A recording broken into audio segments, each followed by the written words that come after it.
এখান থেকে শুরু হচ্ছে আবু জাহেলের বাড়ি বা বাথরুমের কয়েকটা গেট রয়েছে।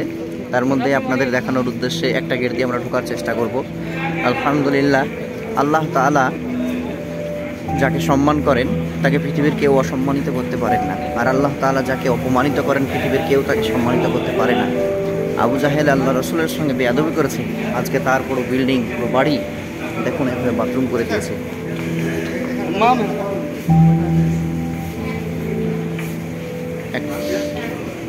একটা নয়, পরস্পর অনেকগুলো বাথরুম লম্বা হয়ে বিল্ডিং দেখুন, আপনারা দেখতে পাচ্ছেন এইভাবে সব বাথরুমের গেট রয়েছে অনেকগুলো পরস্পর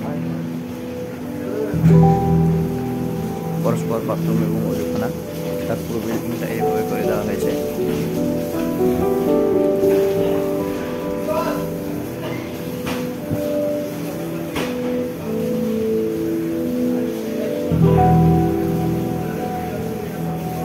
পরস্পর এইভাবে অনেকগুলো রয়েছে।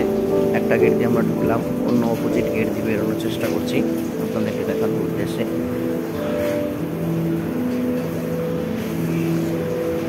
এইটা একটা বের হওয়ার গেট, এরকমভাবে অনেকগুলো রয়েছে।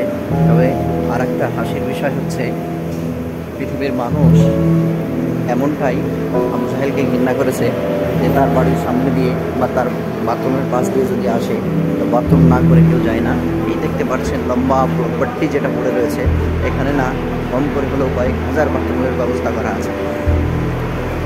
হাসির বা মজার বিষয় হলো এটাই যে কেউ যদি এখানে আসে, তার যদি বাথরুমের প্রয়োজন নাও থাকে, কাজা হেজাতের প্রয়োজন নাও থাকে, তাও কিন্তু তারা বাথরুম করেই যায় বা বাথরুমের প্রয়োজন হয়ে যায়।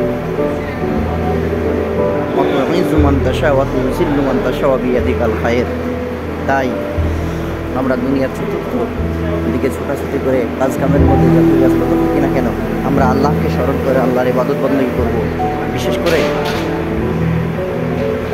5 ওয়াক্ত নামাজ আদায় করব এবং আল্লাহ তাআলার হুকুম আহকামের প্রতি যথাযথভাবে দৃষ্টি দেওয়ার চেষ্টা করব ইনশাআল্লাহ। এই দেখুন সিকিউরিটিরা সব রয়েছেন এখানে, পরিষেবা দিয়ে যাচ্ছেন যথাযথভাবে। মাশাআল্লাহ, এদের এত সুন্দর ব্যবহার, কোনো রকমের মানুষকে অসুবিধায় পড়তে দেন না। এমনকি এখানে নামাজ আদায় করছেন তিনারা, এত কষ্টের মধ্যে কাজ করা সত্ত্বেও নামাজ আদায় করছেন।